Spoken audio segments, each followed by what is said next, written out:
Kiri was just squeaking, "Come on, get it, girl. Get it. Come on." She's like, "No." It's like that day. It's like, no. It's like that day, guys. That is that day.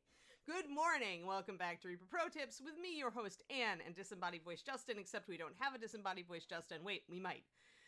Discord hung up this morning. So if we get a disembodied voice Justin, it will be on his own setup and under his own power, not courtesy of my ghosting computer. Right, Kiri? Kiri, come on. Come settle. Come on. Stream. Yeah, it's stream time, you silly doglet. Phew, it's a day. 3 days till Christmas. And when we get most of us get some time off. There we go. Sorry, just had to adjust myself. Hello is now, Jax. I don't know who you were before, but hello. Let me get some of this crap off of my plate here. I seem to be, accumulating a mess again. Have not taken time to clean up my area. How is everybody today? It is Tuesday. I wish it was Wednesday. Yeah. I must go out into the dangerous world today and brave grocery shopping. Other than that. Hold on. Let me check, Margaret. One moment. Checking Mike. Because, yeah, it did. It moved it way back again. It's so random on how it does this. It's like yesterday. No problem, Just very dumb. Thanks for the heads up.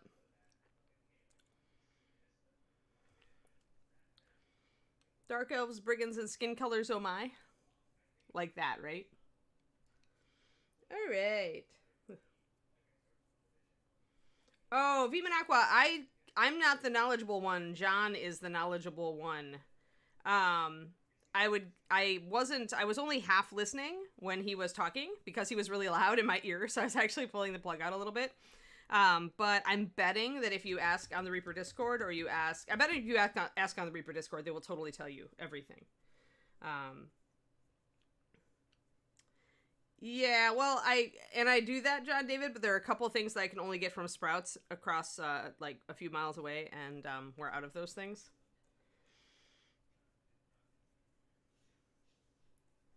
Actually, chia, it should be yellow. Mix yellow, red, and white, maybe with a touch of brown. That's your best skin tone recipe, but it should be primarily yellow and white, because if you look at any skin tone... Let's see here. And I say this from having designed 60 zillion skin tones in the course of my existence. But you can usually see that they're actually oranges. They're orangey. And that means yellow and red. And then you add a little bit of brown. But yeah.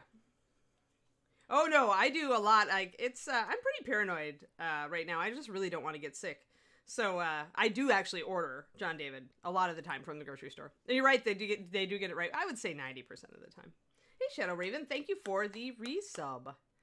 Fantastic. No bot? Yeah, there's a bot. There it is. There was a challenge. Wasn't there a challenge to Link? Yeah, well, if you want to darken that down, I would recommend getting, tan skin. Tan skin actually makes a good shadow for fair shadow. But yeah. Wow, it's the sub-anniversary for Iggy.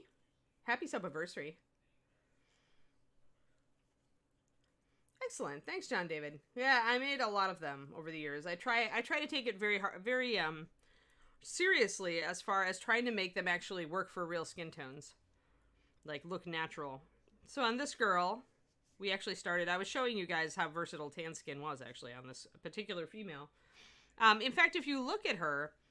The skin tone we actually ended up with is very similar to the 9445. It's not quite as orangey because this is not quite as orange of a color. But it's very, very close. But we wanted to give it a little bit more... Her a very, very fair skin. Since I've been doing a lot of dark skin recently. I wanted to do something different. Yo, Val. Hey, DMV. Thanks for the cheer. Super. There we go. I knew that Margaret would get this. That's the Reaper Challenge League. So, Vive and Aqua, if you're still here, on the road to Tiamat, Margaret just linked it in chat. It's about halfway up the chat page. Reaper Challenge League webpage or Twitter or whatever. Dusky Skin is dead. Actually, John David, if you're on my Patreon, I just gave you like a way. I think I talked about a way to mix the Dusky Skin very easily. I did it was the Bones Weird Browns. So I think it was November. It was last month in the $5 tier. If you're in there. If you're not in there, that doesn't do you a lot of good, but I have been talking about how to duplicate or get very close to some of the canceled colors, because there's actually a lot of colors that I've been working with recently, like the Bones Weird Browns and the Brinewind colors, which is, I just did a PDF on that. Those give you a lot of substitutes for canceled colors. All right, so we started out with 4 drops of 9044 with 2 drops of 9144, but I may want to add a little bit of darker shadow here and there, so I'm actually going to mix up a glaze of tan skin just by itself also. Oh, okay, yeah, if you're a $10 tier, then you can go and look at that. I would look at that last month. It was, I think, Nut Brown that gives you kind of the ability to mix those. And you get very close. Like, I put a swatch up in that PDF, and it shows you how close the color you can mix is with the actual color. So, yeah. Useful. My $5 tier I try to make very, very useful. Since that's, I think, where the majority of people end up. And I decided to go ahead and do that color shift one for the $10 tier. I'm going to be working on that tomorrow. I did some testing over the weekend to see how I might be able to play with it. And I think I've come up with an alternative way to use the like color shift paints. We'll see how well it does. I still feel like they don't work very well on 28 millimeter, but yeah, you never know. All right, now the question is here, do I want to just go with my base mix? I don't remember. I think I just added pure white last time to go up from here, if I recall.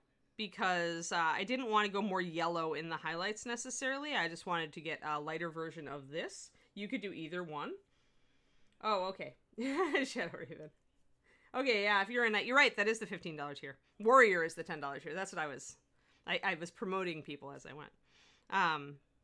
But yeah, so all right, so now we're going to look at the skin, and I'm going to be like, well, all right, where am I going from here? Because technically I could take it a little warmer. I could highlight a bit warmer where the light will hit it. If I'm going for a warm light, which I think I am. So, all right. I will add just a tiny bit more yellow, but I may actually go with a real yellow. I may actually go with something like lemon, just to see what I get. When you've got a light source that you know is warm, like the sun, or like golden lamplight, or whatever you're doing with your dancing girl, you can totally shift it toward yellow in your highlights, and it will look correct. Hey, dragon. So let me get some water in these.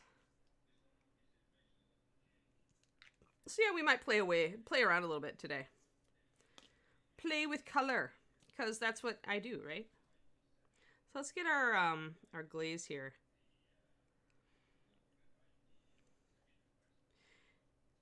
And I have to decide like how cool I want to go with this glaze in response to the warm.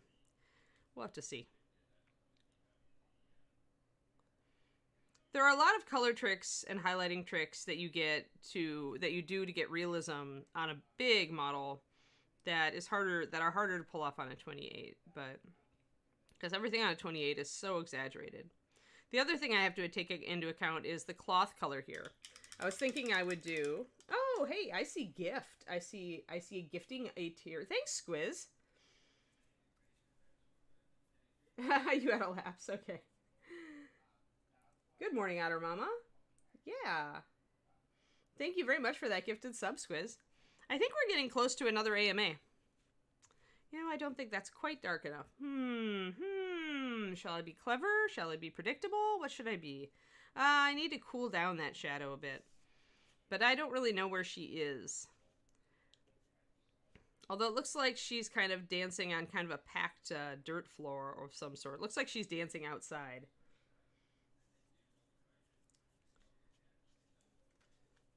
Let me get this going. All right, so the things I'm muttering about, guys, are like cool shadows, warm highlights. So I don't have to go like way toward like a blue or something here, but if I cool down my shadows, the skin tone will look more realistic. And there are a couple different ways to cool down your shadows. You could add like, you know, a blue or a purple, or, you know, essentially go more, shove it more toward the cold side. You could even add something like walnut, which has a lot of black in it, which is going to move it toward the gray side of things. I do find that adding walnut does give me a more realistic shadow, but not sometimes on a tiny model like this. Cool. As in opposing to warm DMV. So these are concepts you actually should learn for mini painting because they're very useful. So cool, what we usually think of as cool, are going to be like this sided, right?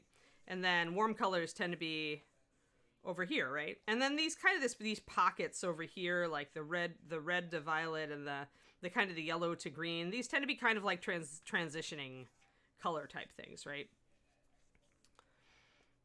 But you could, any of these, the point of these is any of these can be warm or cool. It depends on, it depends on what you put it next to. So warm and cool are always relative. So for me, if I'm going to be mixing some yellow into my skin tone for my highlights, that's going to push those highlights warm. So that'll probably mean that by default, my tan skin here is definitely cooler. So the question is, do I want to make it even more cool? To get a bigger contrast on the skin tones. But the point of this exercise, when I come down to it, is more that I'm doing the transparent cloth effect. So all things considered, this is probably not the exercise to mess around with really complicated skin tones on. Because then that gives you even more to worry about when you start to do that cloth effect. Sometimes on a model, especially a small and simple model like this, trying to bite off and more than you can chew and doing more than you need to, like really trying to cram too many things on one mini, is a big mistake. Because you end up doing everything kind of okay instead of doing one thing fabulously. So, sure. Oh, I see. Well, shadows are almost always cooler just because they tend to be a bit darker, and when you darken a color, it tends to shift cooler, but not always. You can, you know, have situations where it would go the opposite direction, and it really depends on the color of your environment and the color of your light source. Most people in mini painting, at least in American mini painting, don't think about those things very much. Like, we're taught a very simplistic view of mini painting when we start out, right? Very, very simple. And that makes sense, right? You got to keep it simple when you're learning because you're just trying to get your techniques down usually. You don't want a lot of complex stuff thrown in there. Maybe I don't want lemon. Maybe I want to do something like Osirian sand. Osirian sand is kind of nice because it's kind of an icy yellow. You see it? And it's lighter, but it also has yellow in it. It's a Pathfinder color. When I saw this color come up on the swatch sheet to be made, I was super happy because we haven't had anything like it. We have linen white, but it's not yellow enough. This is more like a darker version of linen white. And in fact, you could highlight it very effectively with linen white. So I'm going to use that. And essentially what I've done, and this is how I tend to mix colors. I take my mid-tone here, I put a couple of brushfuls over in a new section, and then I add whatever I'm going to add. And then I mix that up. So, and this is going to push it really different. So what I may do then, if I decide this is too different, is I may add a little more tan skin, or I may take another brush full of this, or if I decide, I may shift this color even a little bit more toward light by just, you know, mixing it with my brush that was full of that other color. It's probably still going to be fine. So that's a very warm, light highlight then. So yeah, Osirian sand, buy a ton of it. Make sure Ed can't cancel it. Ah, dear. Hey, you know what? She's so tiny. I'm going to switch to tiny brush, guys. Actually, you know what? I should show you. Maybe I should mess around a little bit. I wonder if I have corporeal shadow around here. That's a color that... Did we put out, like, corporeal shadow? Like, there were some weird colors that were unusual that I thought that we were going to actually put out at one point. I know I have a bottle of it around here. But I don't know if we actually decided to do it or not. Oh well, if I can't find it, then I can't use it, so. Let me show you guys a little bit different ways we could go cooler if we wanted to. Now, one thing, though, that we wanted to do here is we did want her to have a very, very pale skin tone.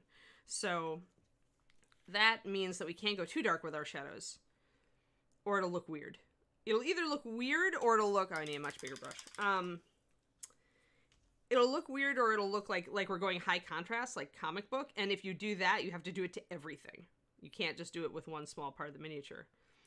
So I'm going to mix in just a tiny bit. Like I tapped my brush on the nozzle of the walnut. And it's shifted that much darker already when I barely put anything on it. So that's pretty much how I'm going to go. So it's like I'm just tapping to get a little bit. When you want to use a really powerful color and you're afraid of what it's going to do, that's the way to do it. There, that's about right. So that's cooled down. Like you can see how much warmer this looks and how much cooler that looks.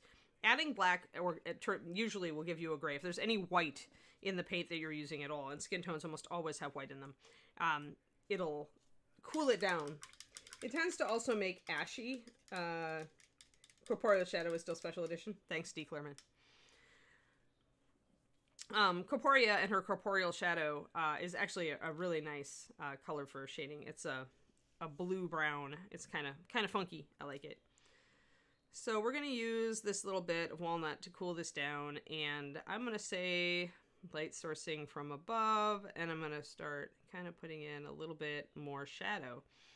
The thing that can get you when you're working with really, really pale skin tones is lack of contrast. Because you're trying to keep everything so pale, I think I want her in focus down here because that's comfortable. Oh, it was re-released in the Reaper Memorial. That's what I thought. I thought I had seen it pop up again recently, so that explains it. So yeah, the problem here, so yeah, like I was saying, lack of contrast is your big boogeyman when you're working on a very pale skin tone. Because for it to look like that really like china pale, flawless skin tone, it needs to be really pale. But the problem with this is, remember how I said that colors change on what's next to them?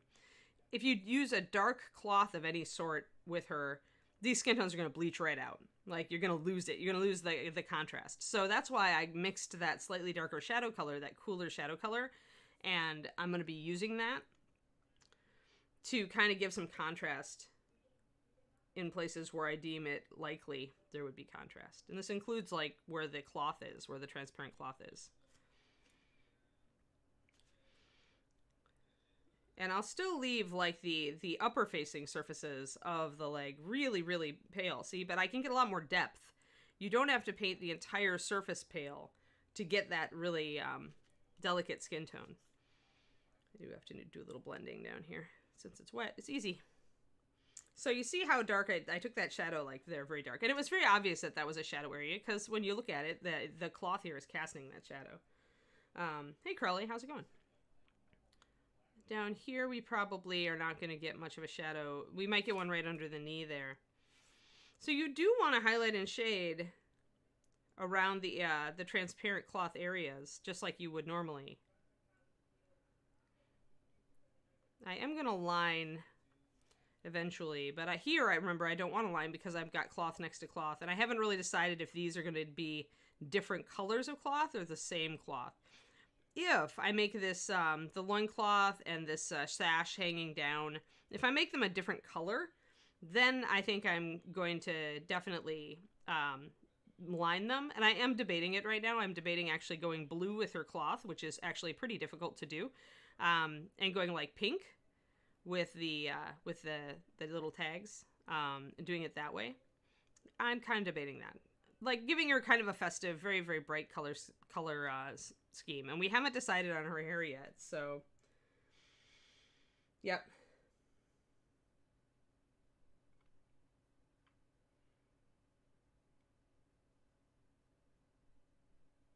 Yeah, the triads are meant to be easy mode.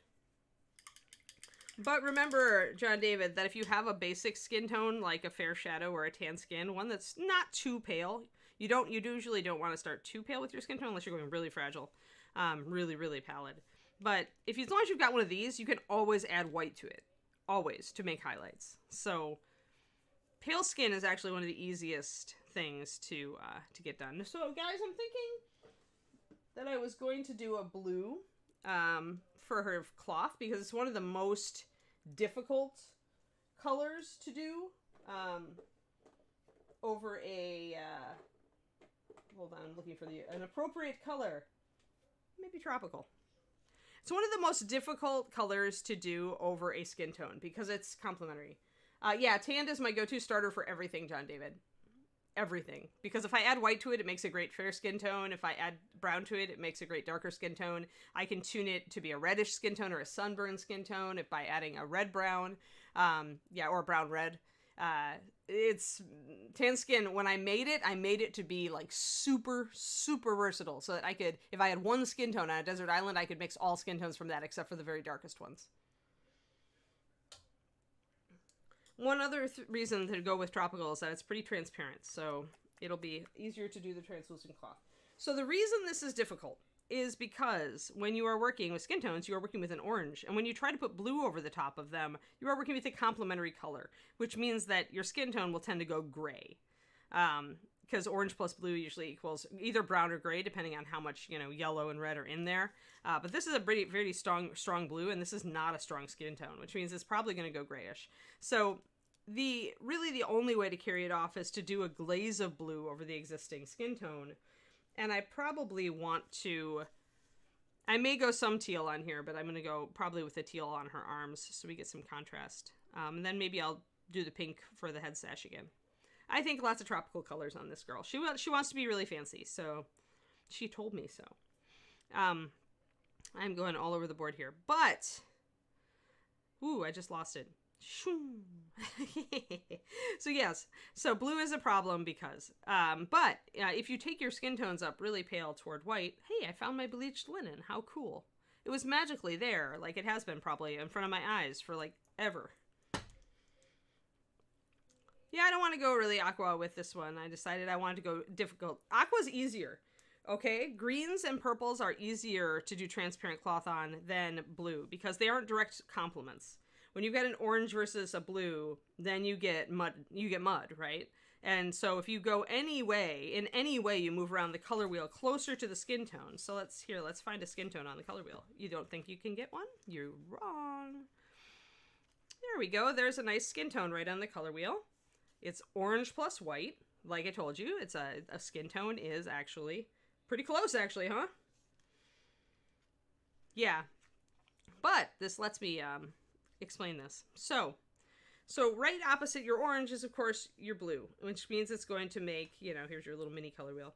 It's going to make, when you mix these, it's going to make mud. So anything that you can do to push it further toward the other color is going to make it work a little bit better and fight you less and create less mud. So if you move this way, you're moving toward a warmer color. It's still not going to be great, but it'll be better than this. If you move all the way to purple, it gets like really accessible, right? It's only a couple of jumps away from it. So that means you're not gonna, especially if it's a reddish purple, you're gonna have a lot of fun with that. It actually works really well for a transparent cloth. Yeah, so that's something that you should kind of think about too. The best colors, in my opinion, for doing transparent cloth, in my experience, are like a green that goes up to yellow or like a reddish purple. Like, if you're going to go that way, those tend to work better. Or you could do a red. A red is obviously going to work because it's really close to orange skin tone. Yeah, yellow-green in here is really close to an orange skin tone.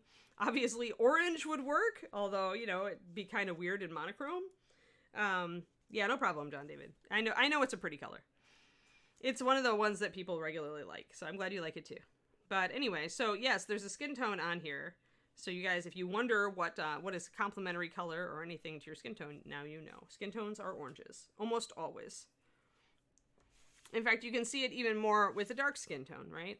Because like Zari here, she definitely, in fact, choosing red to go with her was a risk, It's working because of high contrast, but, putting that orange on there is actually really close on the color wheel. Normally they would fight. Same with Xandros.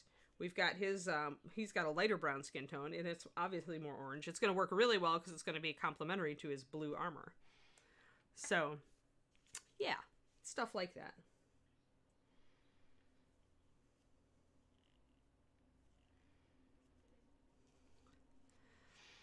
Yeah, well, Color Scorch PDFs are what the $5 tier is all about, so you get your wish. let me see. I wanted to mix a much lighter and close to white highlights. So, well, let's not put the cart before the horse though. I want to use this really, really pale one that I already mixed to highlight what I've got. I also want to bring in this darker shadow one in some key places. Like under her jaw here, there would normally be a shadow. In fact, it's kind of in shadow. So we may as well paint it that way.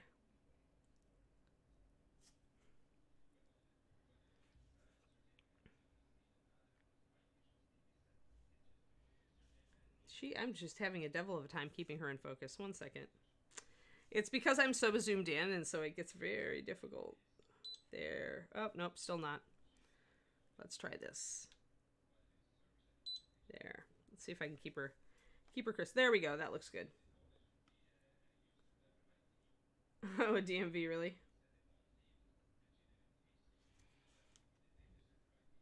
I don't know. If we're clones, we were definitely separated at birth. As all of my friends always said that they wanted to clone me. I was always greatly unnerved by this. Maybe it's because secretly I've had you as a clone all along. Or you've had me as a clone. Hey, no problem. It is part of making a success of yourself as a freelancer. Lots of hard work. Hard work I am never at shortage of. So, okay. So other places we can kind of cool down the model would be here, wherever a natural shadow falls. Technically, we'd have some coolness here under the rib cage and around back. So I want to bring that in. I don't want to shy away from it. I want to shade and highlight these cloth areas that are going to be transparent, just like their skin, because then when I put my glaze over the top, it's going to read correctly. Because I really have one shot at that glaze when I'm using blue. If I don't do it first out the gate, it's done. Like, I have to go and repaint the whole thing. So, in my opinion anyway, it's what I've found, because it just turns to such mud, and then you need to repaint the whole thing white usually to go over the top of the blue and to wipe it out. So, got her navel there. So you can see, hopefully, if you look, you can see how we're getting more of a natural shadow here. Now, it is cooling things down, do you see? See how warm this leg is compared to the torso now? It's because we're blocking out some of our warmer shadows and we're putting in these cooler shadows. And whenever you add a shadow or a highlight that's a slightly different tone like that, you are going to shift the entire color of the piece. So be aware of that, because it's so easy to lose your effect if you're not careful. Like, if you want this skin tone to be really warm, then you should not go with a very cool shadow. But even this little tiny bit of shadow is having a huge impact. And the reason for that is that her skin tone is so pale. So I've got this much warmer highlight mixed up, right? So is that going to help us? The problem is that it's really pale. And since highlights tend to be smaller and paler, the color behind the highlight tends not to transmit as much. So what I mean about that is, like, it's like if you were trying to highlight something magenta with a really, really pale blue, you'd find that the blue didn't really show up. And the reason is that it has so much white in it that the white is what's really going to show, not the yellow, not the blue. So that's what we've got here, is even though it's a very yellow, pale color, we're not really getting that warmth here. We're losing out a fair bit of that, just because the color is so very pale. So what I'm doing here to do these skin highlights so smoothly, guys, is I'm using really thin paint. You can see that this has fallen off the side of the palette. It's almost transparent. If I spread it out on the palette, you can see it's almost not there. And in reality, if my skin tones were even more different, I'd have to thin this even farther to get it to work.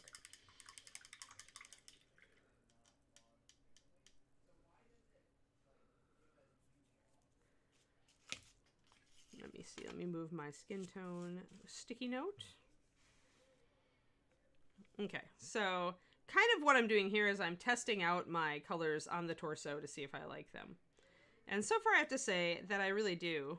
I am going to thin my base coat color a bit more because I need to be able to use it to blend in this highlight, since they are so different from each other.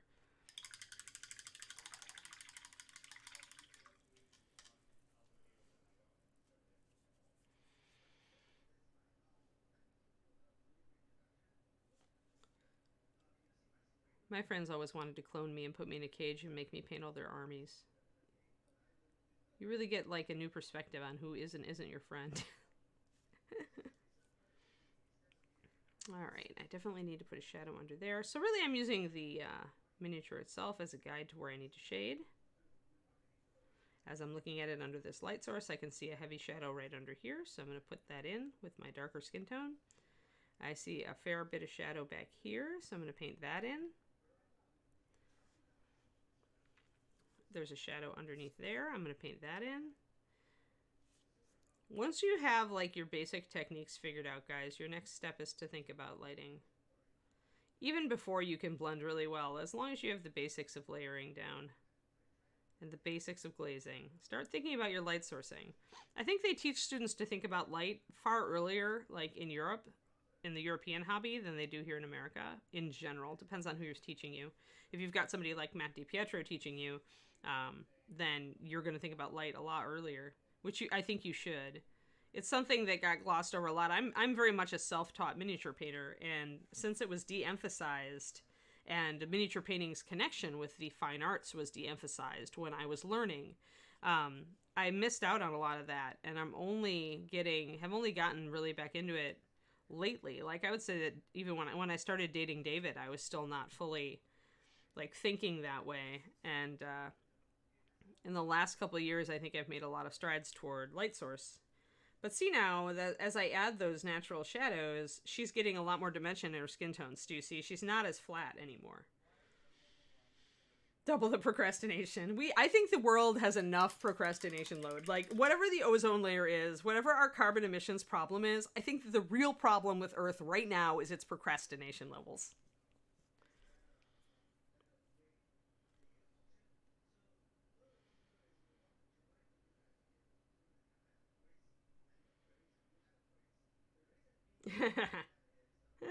Shadow Raven, you're so funny.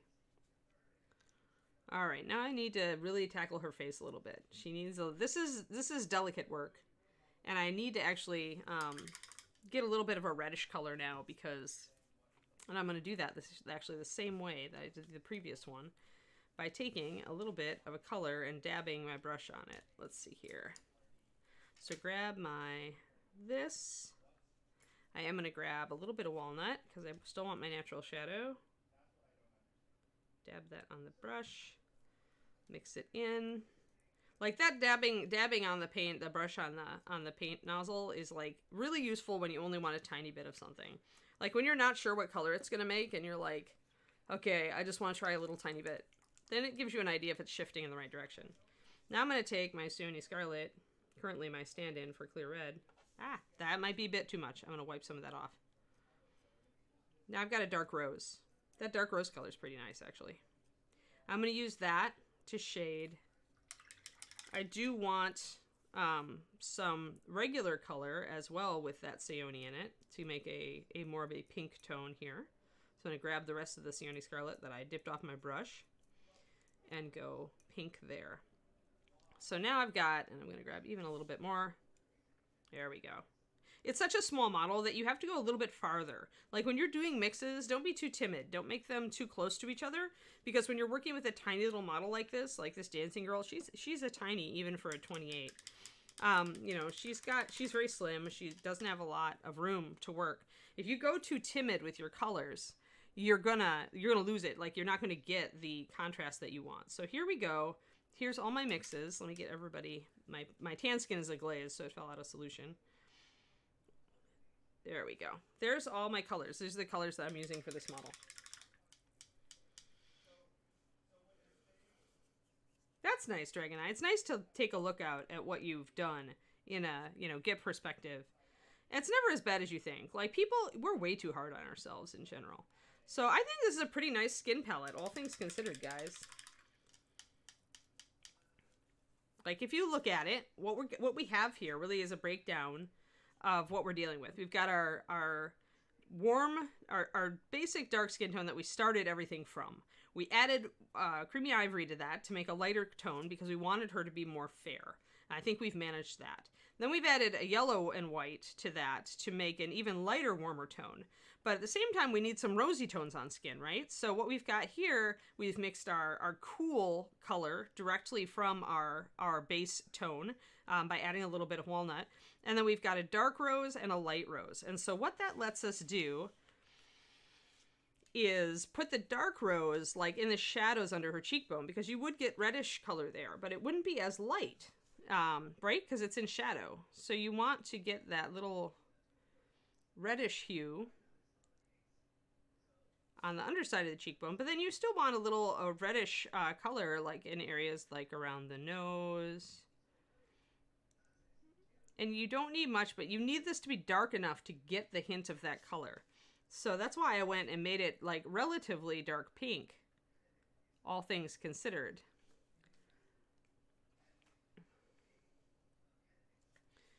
Let's see here. I need to tackle the other side. Her face is right up against her ribbon here and her hair, so I'm just going to kind of block that color in.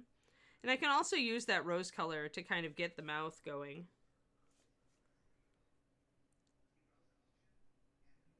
Although I need to have a darker color for that for sure. But I can at least start to get a rosy shadow there. So her face is coming out now more. I need to put shadows under her brow ridge. Oh, 17 months. Dang, George. That's awesome. Yeah, they're made, actually, I produce them. When I turn them into PDFs, John David, I choose the settings that make them good to print. So, by all means. They are meant to be printed out. Yeah, just don't reproduce and sell. That's why I have, copyright, painting big, please do not produce without permission. Or reproduce without permission. That's why I have that little thing on there. I need a little bit more shadow mixed up here. It's getting a little bit thin, and I need it to be a little bit thicker. That's another thing. If your color looks very different, but when you apply it, you're noticing that you don't get a lot of contrast from it, that's likely because your color may have gotten too thin. Maybe you added a little bit too much water.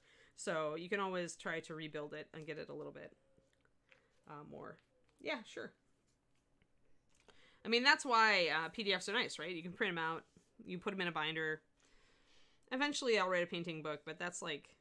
I would need to be supporting myself a lot better. I need to I think it's a late Patreon goal, because I need to be able to make the time to write all of it.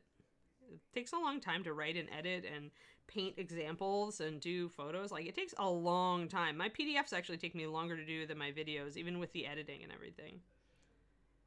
Even when I have to reshoot a video because I've, blorfed it or something bad has happened that I didn't realize that I, had my mic off or something, which happens very, very infrequently these days. But so I'm going to just keep on putting in some shadows here. I want to do my shadows before I do my highlights, I think.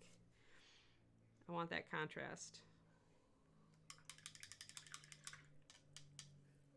This is the metal version, I believe. Viva Aqua. Yeah, it is. I primed her. Primed her white.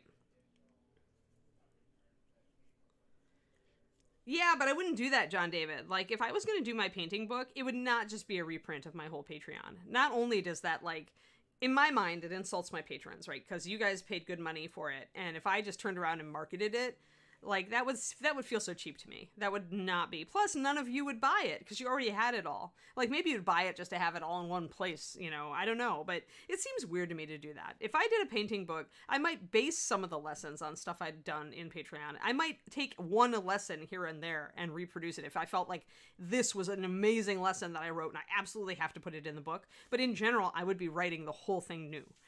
Not only because I feel it would be kind of cheap for my patrons to do the grab it all from Patreon thing either. Like, partially it's because as I paint, I'm still learning. I'm still developing. I'm still learning new techniques and new ways of thinking about things, especially new ways of thinking about things. So the book that I would write, 3 years from now is likely a different book than the one that I've been writing for the last 2 years in Patreon PDFs. Yeah, this is a metal figure. When I buy something this delicate and with this little details, I try to make it in metal. For one thing, it's not too expensive because she's such a small figure. And for another, the detail I find just comes a little bit nicer, unless it's Bones Black. Bones Black does have really good detail.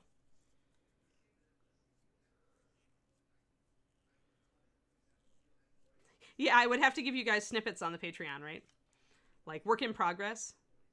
Snap, previews of tutorials that I was especially proud of, right? Yeah. We have a long way to go on the Patreon before I can write the book. All right, so let's see here. And then we'd probably have to kickstart it to actually produce it. And then I'd have to ask for Reaper's help because I would be clueless about a Kickstarter. All right, so let's look at her face. She looks like she's like got no eyebrows and no eyes. Like it's all just pale up here. And that's because we haven't done shading. Underneath the brow ridge, you always have a shadow. And so you need to put that in there. You see how it brought her eyelid out? Even though my shadow's really subtle, it's still there.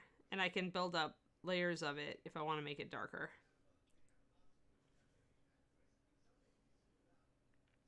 I think I do need to actually make my shadow color just a little bit darker though. Like I'm liking it, but I am having to build up a lot of layers to make it really go. Notice how complex her skin looks now though, guys. Like we've gotten a lot of depth to it that we didn't have before. It's much more, all the details are standing out much more. You can see the lighting a lot more.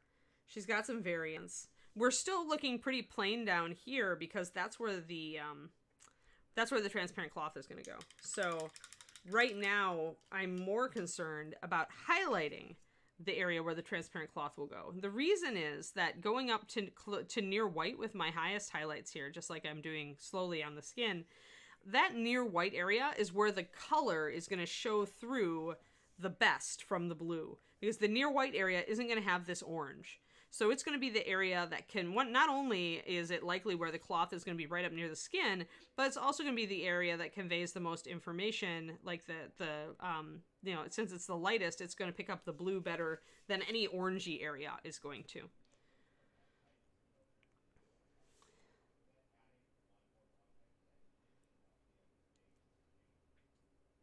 So we want to make sure to get that highlight in there. I'll probably have to take my previous highlight. I went a little dark, so I'm going down here, so I may have to blend it in a little bit.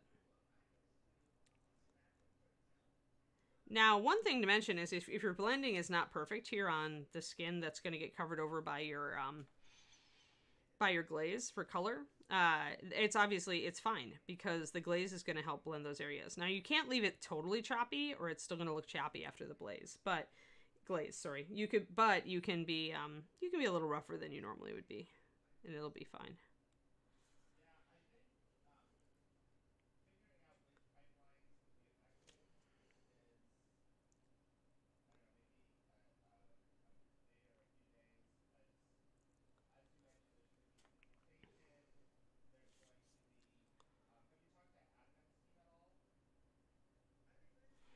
There, we got a little bit of a shadow underneath the cloth up here.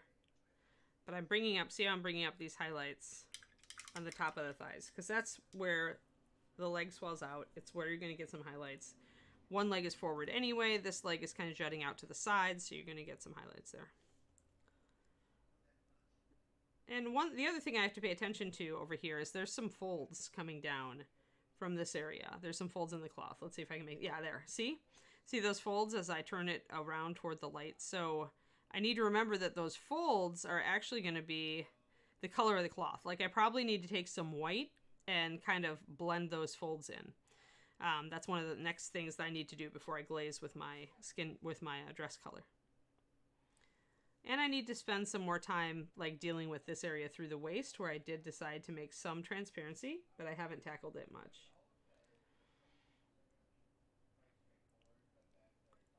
So what this comes down to is you really do have to pay attention. It's not just glazing, like not just putting it on a skin tone and then glazing something over it. Although you certainly could get a result that way.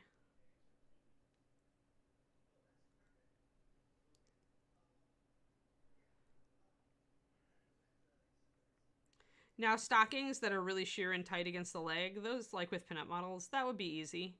There's no like, there's no folds coming down, no loose cloth to fight really. So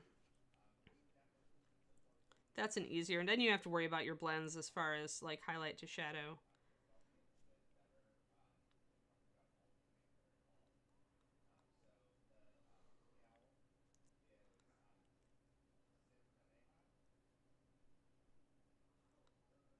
go. Getting a little bit more light. I want some light here. And some light here. Need to keep in mind where my highlights are on the skin, whether it's covered in cloth or not. Got that hip bone. So now we're really getting some contrast on that skin.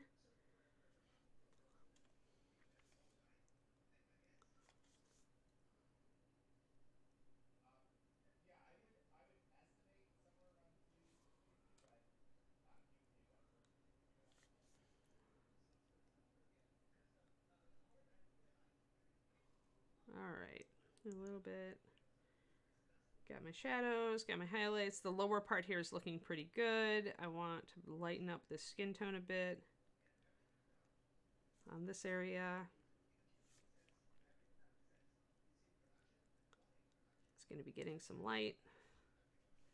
This area, on the other hand, is going to be a little bit more in shadow. So I'm going to darken that down. Got to kind of pay attention to the back of the model now because we haven't done much of anything here. Got to darken my shadow here. Darken my shadow here and here and here. Bring in all my shadows. Darken that shadow between her shoulder blades. Cool it down. Got a little bit of shadow here, got a little bit of shadow there. We still have to decide what her hair color is.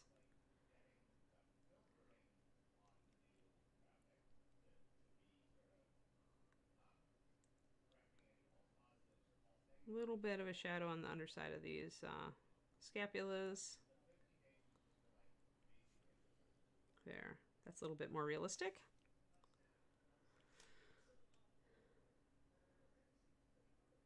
Shadow's going to be on the underside and the inside of things. Normally just copy what you see. If you work under a light source, you should be able to utilize it to kind of see where the shadows should fall and to mimic that.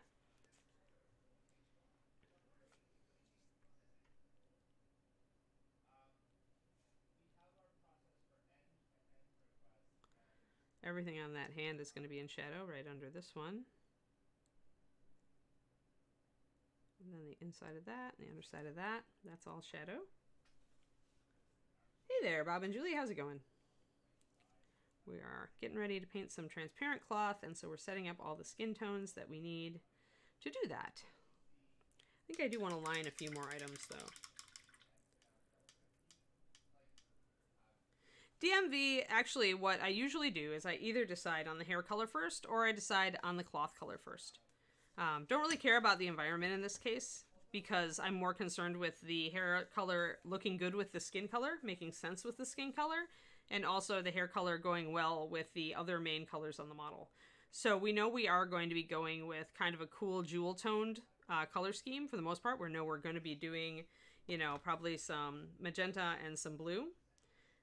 So from there, it is a logical way to go blonde because then you've got your red, yellow, blue. So that's the way I think when I am doing a hair color. If I decided to go redhead, I would take the magenta out immediately and I would probably go with a blue and yellow skin tone. If I decided to go with something even more different, I might go neutral, go brunette or black. The nice thing about this particular skin tone that I'm doing, and the nice thing about tanned skin in general, is that it goes with most hair colors. It goes, actually, when you lighten it up like this, it goes with almost everything. Gives you all the options. Going with tan skin gives you all the options. Whereas rosy skin, I think, definitely excels far better at redheads and brunettes. So every skin tone, you know, there's just like with people, sometimes you try to dye your hair and it looks terrible with your skin color. Yeah. So you got to think about that. But I always start with either hair or cloth. In this case, I started with cloth. So everything, like I know I want to use tropical blue because I want to show you guys how to do it because it's not easy. So, you know, I'm thinking about it from that direction. That means the hair color will be the last thing I do, but I will base it off of the cloth color and how it looks. And I may decide you know, to change it and do something different depending on how the color actually looks. Because if I decide that I don't have enough dark color on this model, that I need some contrast, I'll go black or dark brown with the hair. Just because. And black or dark brown is always going to be a neutral. It's always going to work with everything. So you don't have to worry about that. You can essentially ignore your hair color if you're willing to go black or dark brown. Like, you can save it till the end and not really care and put any other color on the model that you like.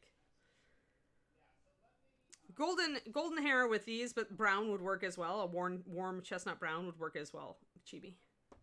Gold with golden highlights. Which is a hair color I do love to paint. So it's one I did on Juliana, if you remember. It would be very similar to hers. And you don't see it on many miniatures. You see lots of blondes and redheads, but you don't see a lot of, you know, sunstreak brown. So, you know, this kind of color would also go well, because it has the gold highlights. Yeah, brown liner, because I wanted a really thin line, John David. Hold on, I flipped over a mini. I need to write it. There. Okay. So yeah, in fact, I was just about to brown liner some more stuff. Because I want to get this jewelry kind of blocked out. I want to essentially block out stuff and separate out things at this point. If I'm going to glaze in targeted areas. But I'm getting happier with her skin tone now. Like, it's gotten a lot less flat. Notice how shadows really make a difference. Now, the thing is that when you put color next to this, it's still, if I had used a dark blue, it would still make the model look really, really pale. So it's also, choosing your color should be about, like, how you want to do things. Like, and if you're painting a vampire, you want that black or dark red next to that really pasty skin look. You totally want to. I'm going to go probably with Tropical Blue Cool Old Timer. Since I'm going to do transparent cloth over here, I wanted to do a very difficult color. This part is transparent as well. So I want to... Blue is the hardest color to do. In my experience, reddish purples and like yellow or greens are the easiest transparent cloth colors to do. So I'm trying to go hard mode here. Also, I kind of like the idea of doing her kind of tropical. So, alrighty. Let's get some brown liner. Let's get some lining. Let's keep messing with her face because I feel like it still needs more. Yeah, probably cool timer. Probably gold. Because that makes you red, yellow, blue. We were just talking about that. We could go blonde hair, but I may go neutral instead because the problem here is that I'm not going to have a lot of dark colors on the model and we want some contrast somewhere. So if I want to draw attention to her face, then I should go dark with the hair because that's going to make it pop out. Going blonde with the hair would just give you more warm light color, which would work, but it might not work as well as you'd want it to. So this is an example of a model where although I have a strong concept for the model, I am willing to tweak depending on how I go. Like, there are some models, guys, that I just start with one concept, like, okay, I want to do dark skin. And then I just figure it out as I go along, and sometimes I find that that's the most fun. Sometimes I won't start a model if I don't have a strong color scheme for the whole thing. But sometimes I'm just like, no, let's just start here and let's just move. And it depends really on how, like, if it's the only model, like, if I can only get that model, like, one time, like it's a limited edition bust or something, I'm more likely to, like, not move on it until I have the whole color scheme. But sometimes I like to live dangerously. Because it's fun. Maple syrup's a little too red, I think, to go with magenta, Chibi. Gotta not go too close on the color wheel. So I'm looking for contrast. I'm going to get a lot of warm and cool contrast on this model as it is. So then I have to look at dark and light. I can't make everything on the model light, but I also have to watch my color contrast. So it's like, I think the hair might be the last thing I choose to paint on this model.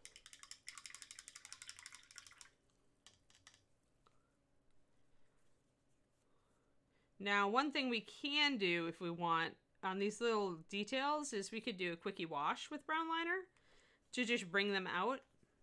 It's a faster way to do it. 1, 2, let me get my sealer, my brush on sealer, so that we can build a happy quick wash. For those who don't know, brush on sealer makes a pretty good stand-in for matte medium. It's 9107 brush on sealer. And by matte medium, what it does is it will make the paint more transparent without making it watery. So you'll keep more of your strength if you use this in addition to water for your washes.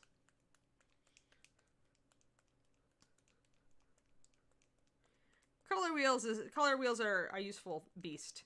When I first started teaching color theory, I was like, for the basics of this, you do not need a color wheel. And I still believe that.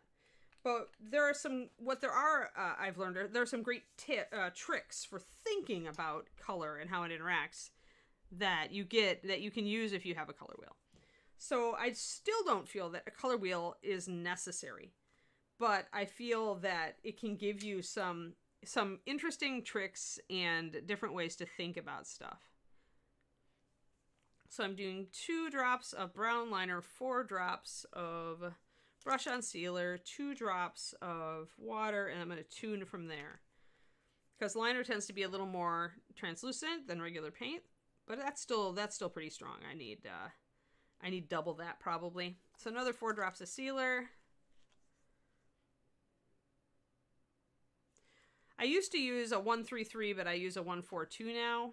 I've found that I like the translucency that the sealer gives with less wateriness, just tuning it a little bit.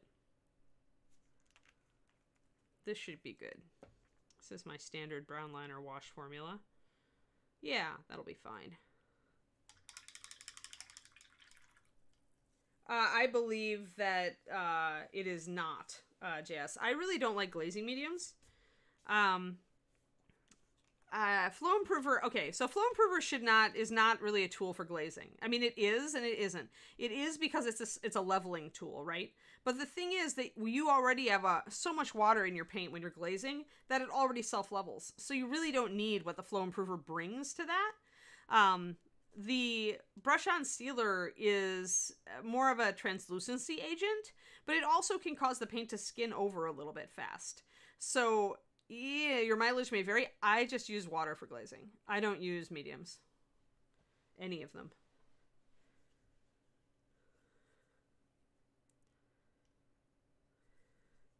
Yeah, I am not a hands-on learner, weirdly, DMV. I'm a reader. I'm somebody who has a much higher reading comprehension than listening or hands-on. So it's weird that I teach the way I do. I don't know if this is big enough to make a bronze work. Because here, let me wash over these guys. She has lots of jewelry. She has these little circle things. That's why I'm going to see if the detail is sharp enough to bring it out. I was going to just do a wash to try to bring out the details here. So what I'm noticing is I've definitely got... I thought there were details in the center of these, but what I'm noticing is that they actually are kind of flat in the center. And the areas around the edges are what? See it? So what these could be painted as actually are mirrors, guys, weirdly. Like, I mean, they don't really have enough room to do it, but that may be what they're kind of based on, is like a shiny center with beads around the edge, or gold beads or silver beads, you know, something blingy.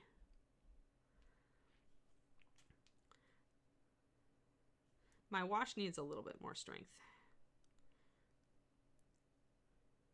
And this is why I say tune it. One recipe for wash is not like going to work for everything. Like this would be great if I was putting it over the entirety of a bones model to underpaint it, but it's a little bit too weak, too light for some of this tiny detail. So if I pull a little bit more brown liner into my wash, then that might work better.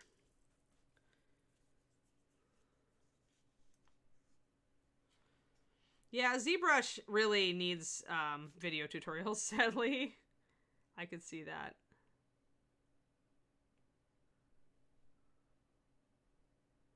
I can work from tutorials like that, but I have to stop and start it and really like stare at each individual thing. So this was not as good for outlining details as I had hoped it would be. It has given me a little bit to go from, but I'm still going to have to do it the hard way, guys. The detail's just too fine, even on the metal.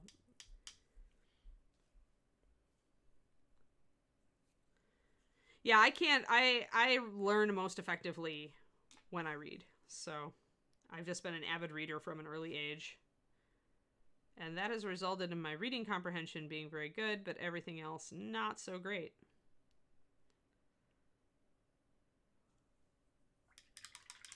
So again, we have a kind of a round area. This has been decent because it has showed me kind of the structure of these bits of jewelry.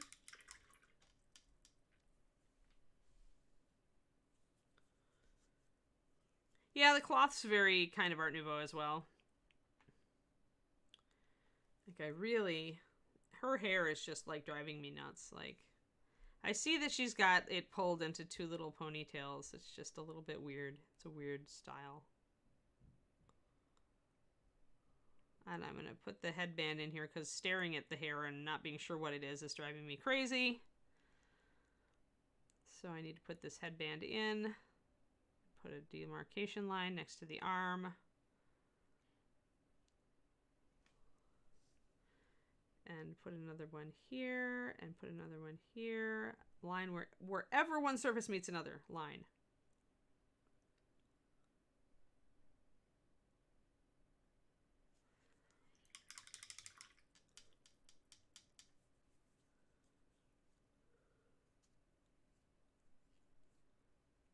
Yeah, I mean, Valendar, I agree from what I've seen, but I've done so very little with those kind of programs.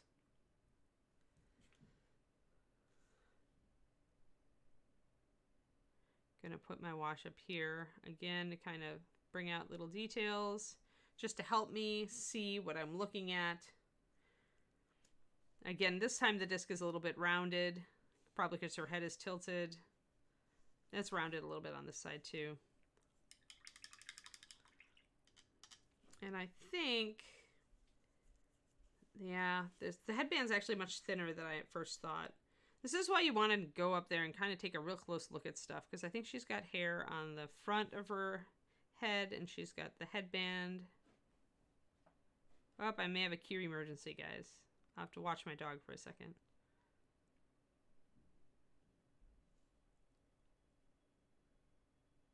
There. All right, so essentially what I can see, what I think I'm seeing is hair, band, hair. Okay, Kiri seems to be okay. All right, now one thing I do need to do is definitely separate off her chin where it meets her hair too. I mean, use a long, thin brush, thin your paint quite a bit. Avrilina, I tend to go a 2-to-1 paint to water on my brown liner if I'm working on something delicate like this. It still gives you a pretty dark line, but it's not cartoony. Practice on a model that has a lot of lines that are maybe straighter or easier. A big model like a giant. Because it's doing it that's going to build the brush control. But doing lining builds brush control faster than any other technique on the planet. So highly recommend that you learn how to line, even if you later just decide to use heavy shading instead of lining. That's up to you, but it is a useful tool, and it builds that fine detail hand coordination that is so helpful in miniature painting. Also, I tend to line like this. I tend to do sections and line around them. That way, if I mess up my lining, I can try to mess up onto the primer rather than onto the area I've painted. Less stress. I may need to reline when I do the colored areas, but you know. There, that's good. I think that's pretty good. Yeah.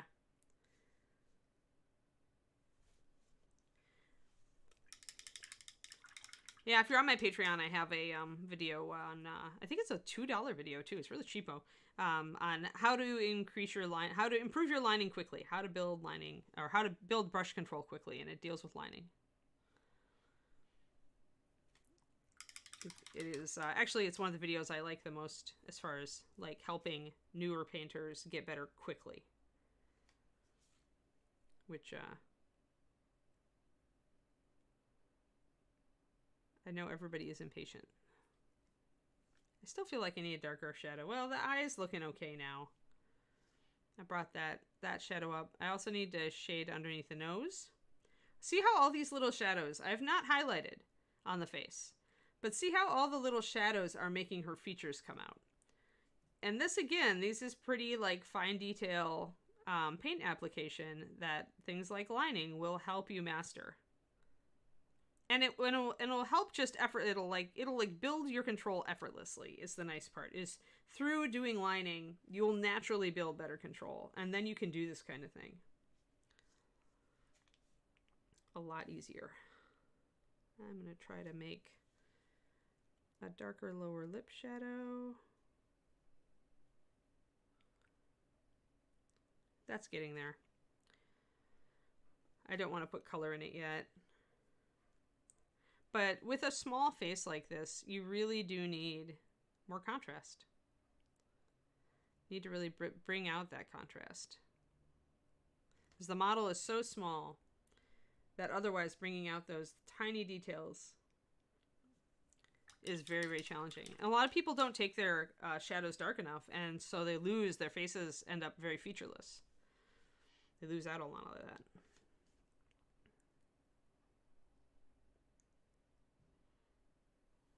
Bringing in some rosy tones across her nose.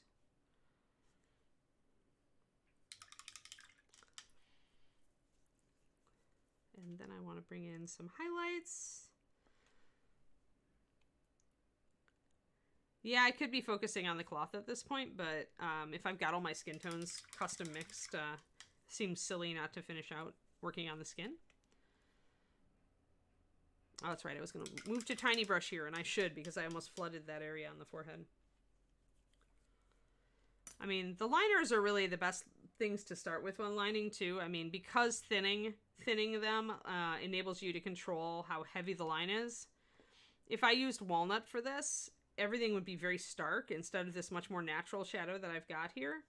So it's your choice. I find when I want a strong line that walnut is my go-to because I can thin it and it'll still stay extremely high coverage and solid, but it will also not look realistic, and I wanted to try for a more realistic look on this model. So it's all what your goal is.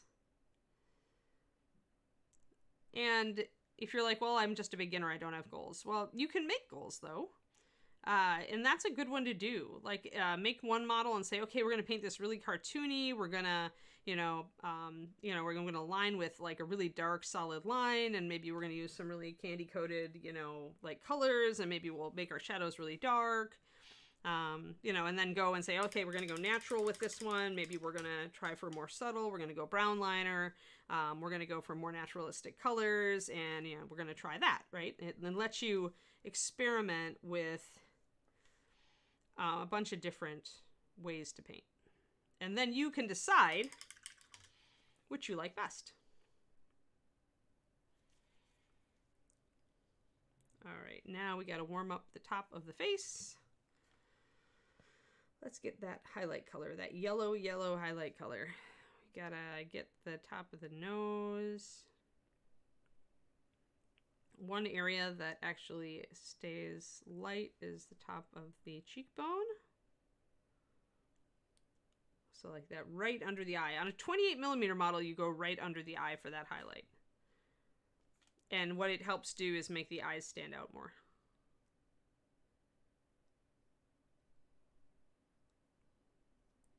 You want a little bit on the other side, even though it's in shadow. Because you'll get, typically in a 3/4 face even, you're going to get a little bit of light coming in across the bridge of the nose here. But if you feel you've made it too light, you can always go back with a kind of a shadow and damp it down just a little bit. Another place we do want a shadow is down the line of that nose.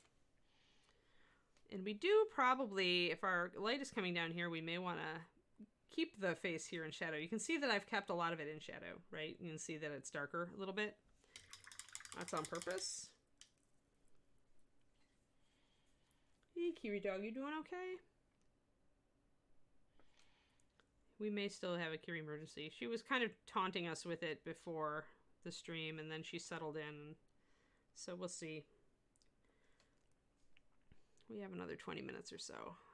We want a little bit of our light to come down next to the nose here, to the upper lip.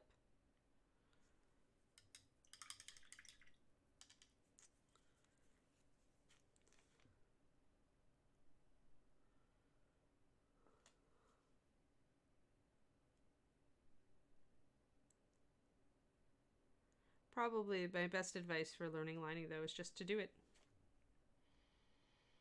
If you never do it, you'll never get good at it, and you won't learn about it really, like as far as how it fits with your painting style.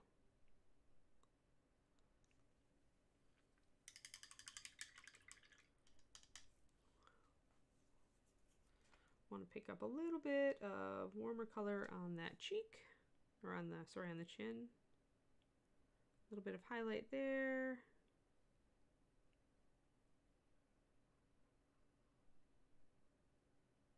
A little bit of a nostril on the nose.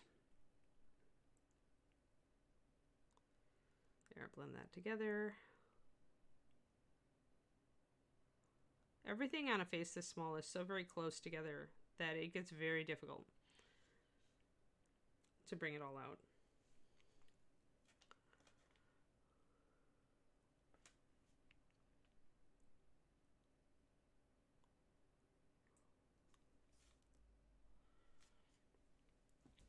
Oh, yeah, Kiri. Kiri is activating. Okay, guys, somebody jump in and have fun, and I'll be right back. Gotta take the doglet out.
I tried to get dog ball for you guys, but she refused.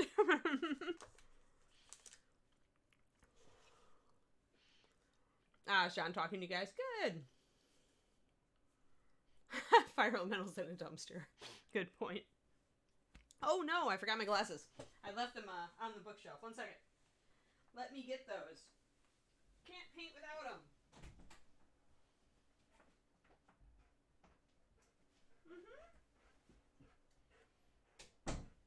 There we go. Sorry, guys. My glasses got displaced in the Cure emergency. Happens a lot. Come on, Cure. Settle down. Good girl. All right, we still have... I shouldn't be muted. I think probably that would be Justin doing that. Because I'm not muted. John hears me. Chibi can hear me. All right. Well, obviously, if John and Chibi can hear me, I'm fine. Yeah. Yeah, Shadow Raven. You know, when those days when it's just you. It's okay. Don't worry about it. All right. That's looking good, actually.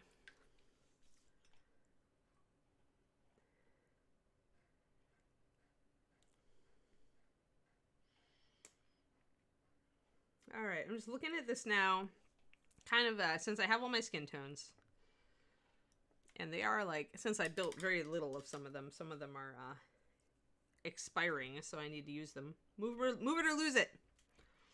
Kiri dog, what are you doing? One thing I do want to do is introduce some more pink tones where they are appropriate. Places like elbows, hands. And I'm not being real precise here. Just want a little bit more pink here and there. Not a whole lot here. Yeah, pretty much. We're good.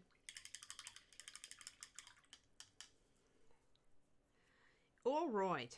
Let's see here. I got a little bit blurfed on the face. My pink got a little bit out of control. So I got to reintroduce my highlight a little bit. That happens when you're working with little areas and you're trying to do touch-ups and you just manage to completely wipe out a highlight. It totally happens. There, it's a little better.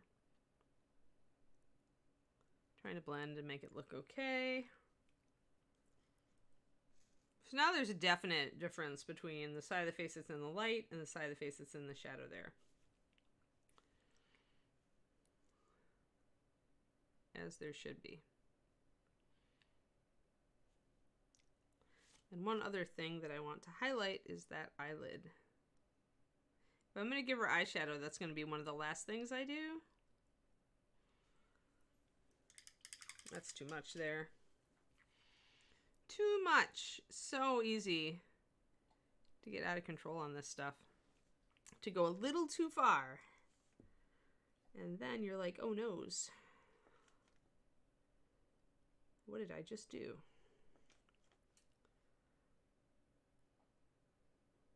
Although the eyelids on 28mm models do tend to be exaggerated anyway. A flaming dumpster ornament. Just what everyone needs. Is that just for 2020? 2020 exclusive. Poor 2020. I feel so bad for you. The poor year. I can't even feel bad about 2020. Because a lot of good things happened to me this year. I keep telling David that when he wants to diss 2020. And I'm like, but. Yeah, I figured it did say 2020 on the side. But yeah, I mean, I had so many good things happen to me this year. So I'm afraid that I must shamefacedly like 2020 from here on out. And other people will call me insane. Normal, sane people.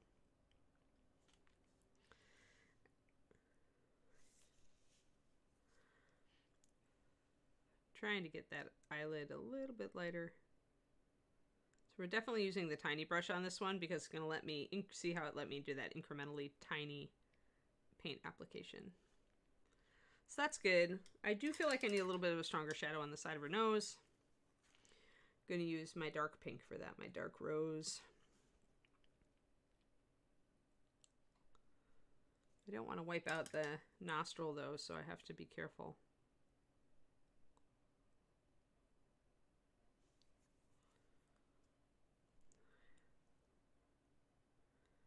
That's probably about as much fine-tuning as I want to do. Bye, Dragon Eye. It was good to have you here. All right, we've at least gotten a lot of our highlights on. The arms need help, though, so let's do those. And the chest, I haven't done that either. My highlight color has gotten a little thicker with evaporation, so I'm just going to drop a brush full of water in it.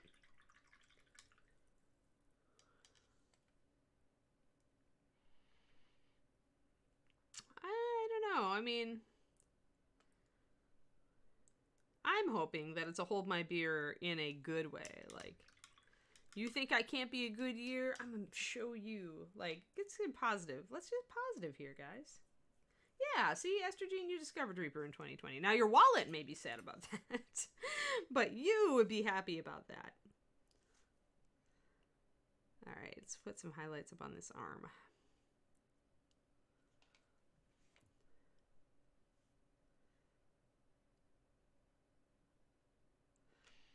I know, I just like, I hate to diss an entire year, especially when, you know, you always have good things and bad things. And I think that does set you up to, like, you know, be pessimistic about the next year too. And I don't like, I'm not a pessimist at heart. I try not to. It can be kind of addictive to get pessimistic about a lot of stuff in life, but I try to avoid it. There are definitely times I get down in the dumps, but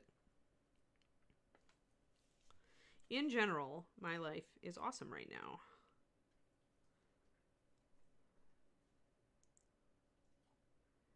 If you can, you know, disregard the plague stuff. And for the most part, since I don't go out very often, it's not a big deal.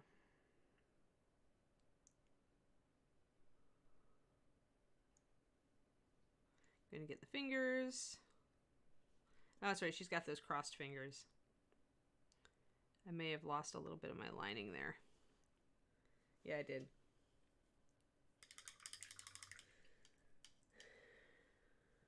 Yeah, I can hear you. I hear you, Everlina.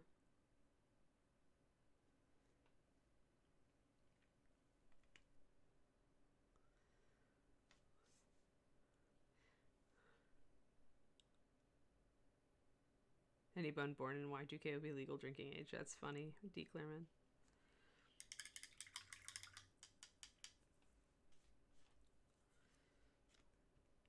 Reaper makes everything. There's very little that Reaper doesn't make, I think, at this point. Including toilet paper monsters. And we can thank Jason Weeby for these. For that. Jason goes where no other sculptor dares to go. Had to reline my little crossed fingers there on the top. And I still feel like they're not quite the way they ought to be, so I'll probably end up futzing with them until I like them.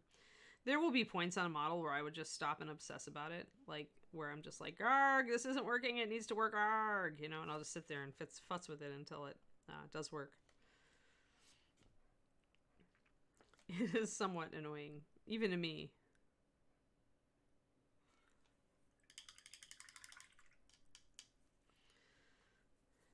Yeah, I totally sympathize with 2020 being a craptastic year for so many people. That's why I said I would shamefacedly agree or admit that my 2020 was actually pretty good.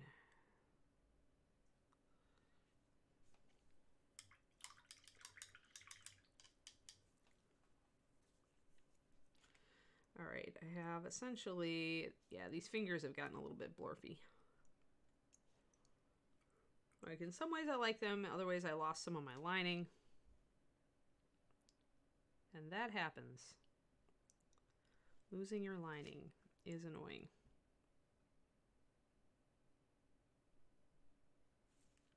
I want those fingers to stand out. I want the line between these fingers to be present. I need the line down here between the finger and the bracelet to be a thing.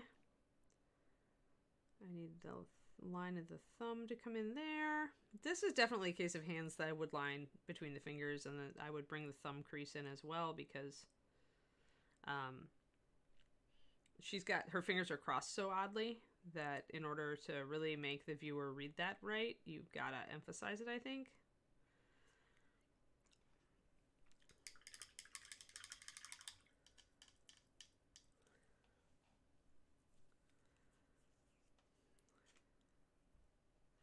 All right.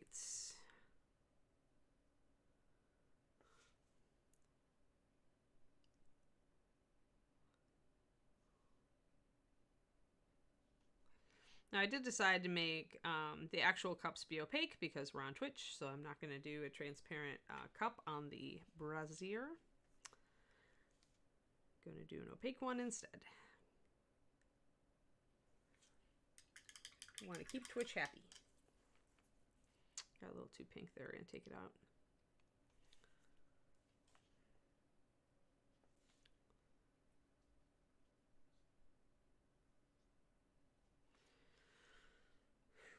But yeah, I'm sweating the details on this figure because she's so little. So very tiny.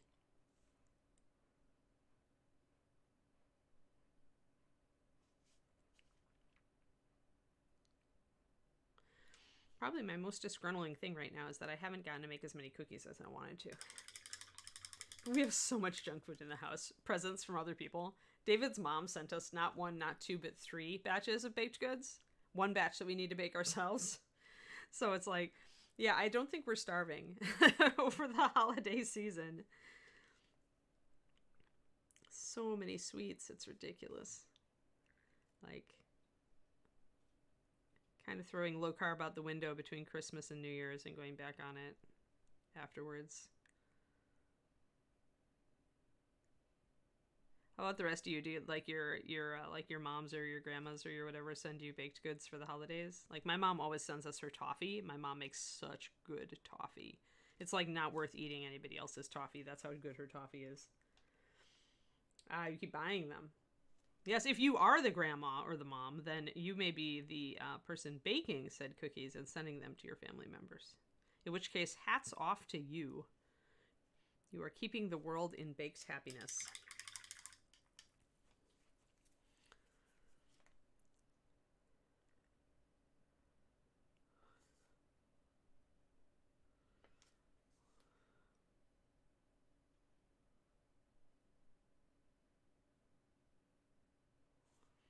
And again, I'm fiddling with those fingers, but I'm almost happy with them.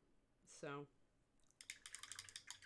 fiddling. But look at how far we've gone. Like that. This is like worlds away from the skin tone we started with, and yet it's still really fair.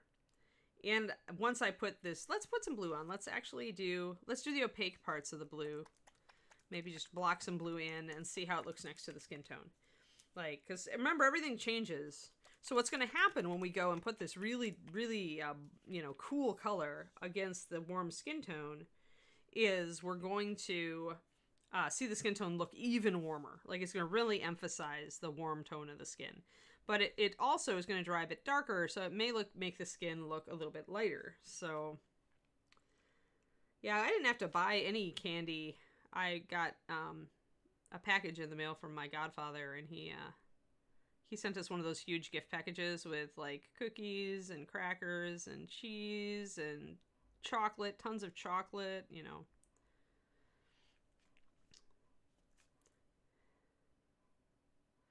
So let's just paint in the opaque parts that are going to be blue to get an idea how this looks. This is tropical blue. This is 9419. It's one of my favorite warm blues. It's beautiful, actually.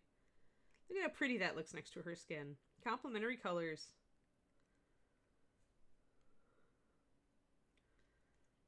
Fudge is the one thing we haven't got. We got brownies. David's mom sent us brownies. They're very tasty.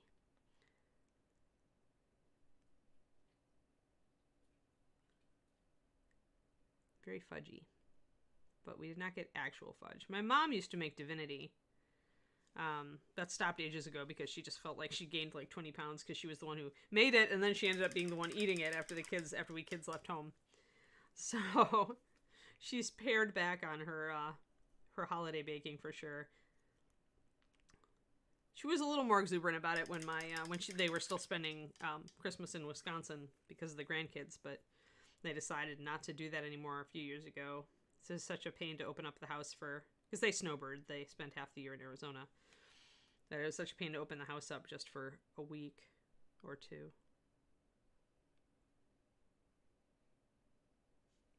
A little bit of lining that I forgot back here.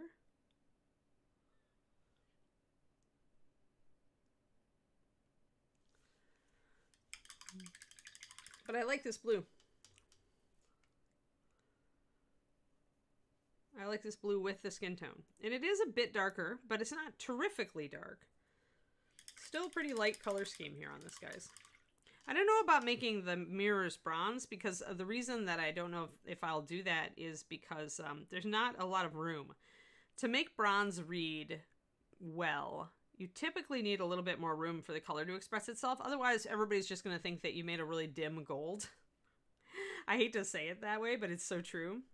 So when you're doing something like that, you got to ask yourself if you have enough area to carry off your color, or if it's just going to look, like I said, because bronze is a gold tone metal. And so if you don't have enough room to like get that kind of greenish and dark color, and you're highlighting it with, you know, a goldish color, and you won't just have all these little tiny areas that you have to highlight so you don't get a lot of your back tone, it just looks like a really kind of off gold. It doesn't look like bronze. Whereas things like when I did that pipe on that commissar and I did the bronze pipe, I had a big area so I could carry the bronze effect. But these little areas, really hard to suggest something like bronze.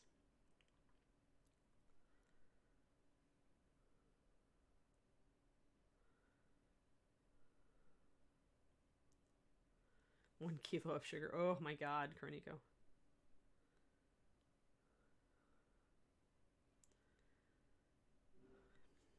That sounds like Christmas comedy, Alandar.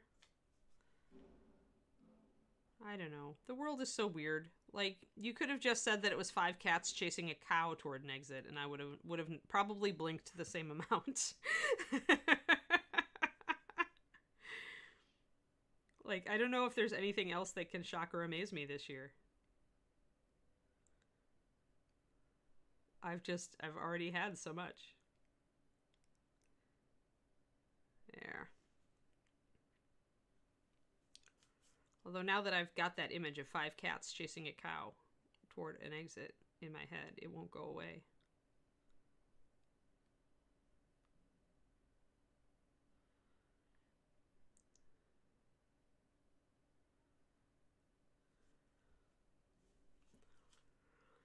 Then we'll put on this back part. So at least you got a little bit of our blue on today. We could at least judge how it looks next to the skin. Now, we will be shading the blue, so that will make it shift just a titch darker depending on how much shadow we put on. We could go either way. You could go either way with this. And so the decision you make should be based on kind of your concept and on contrast and things like that. So you could just use tropical blue as your base color and then just build highlights up onto it, in which case it would go very pastel aqua, which would be pretty, but it would also play more toward the overall light color scheme here, and it wouldn't give you a lot of contrast in there except for warm versus cool, which is totally valid and works, right? The warm versus cool contrast is pretty striking, so it works. Or you could shade it, like normal and pop some highlights on there, and shading it would make it darken toward the bottom here, and it would give you more contrast. It would bring the blue just a little bit darker in what you're looking at. So that's something you could think about as well. And I mean, you could go darker and just use this as your highlight color, in which case it would darken down quite a bit. The skin tone would shift lighter in comparison. It would look lighter. Just 5 cats chasing a cow down the street. Maybe someday. I don't have a book where it fits yet.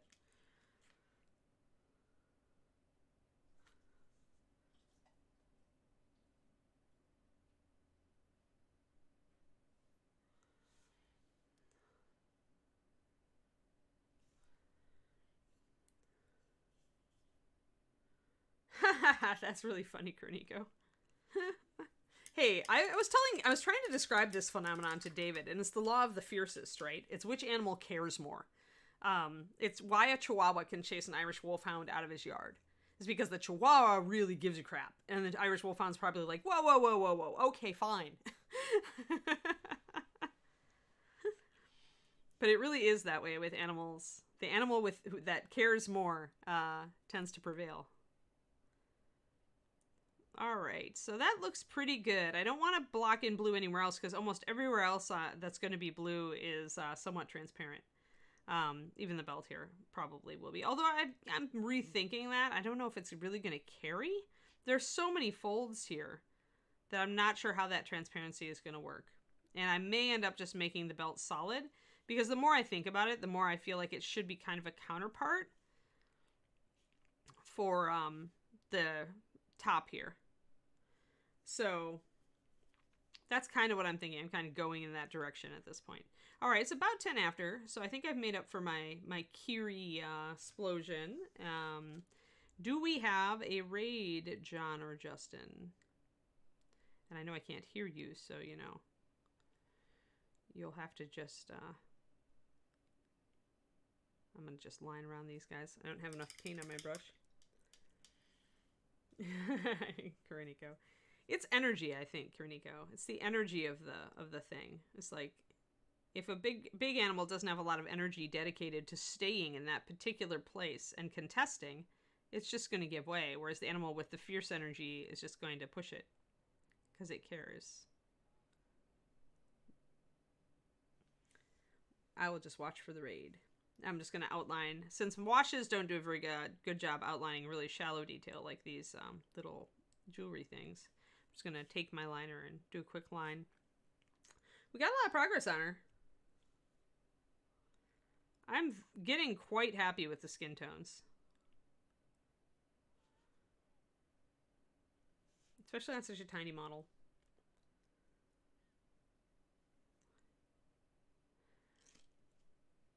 So yeah, somebody, if Justin's listening, look for a raid. If John is listening, you can look for a raid. I don't care who starts our raid. That's pretty good, though. Pretty good. Now, I went a little heavy on those, but then I'm also going to paint around it. So I might try to just put a glaze. I don't know, though. Like, it seems a shame to, like, waste the fact that it's pressed up against the side of her leg, but at the same time, I look at all those folds, and when you have a fold, guys, the transparency isn't going to show through. Hey, we're going to raid Jimmy the Brush. Cool! All right. And Valandar has a good point about animals. So, you guys have a great day, and we will be back tomorrow with Rock Troll. Rocking the Troll, and you guys have a great day, and I will talk to you tomorrow. Oh, and I think I will be doing my D&D stream this afternoon, so some of you I'll see over there. Okay, bye bye.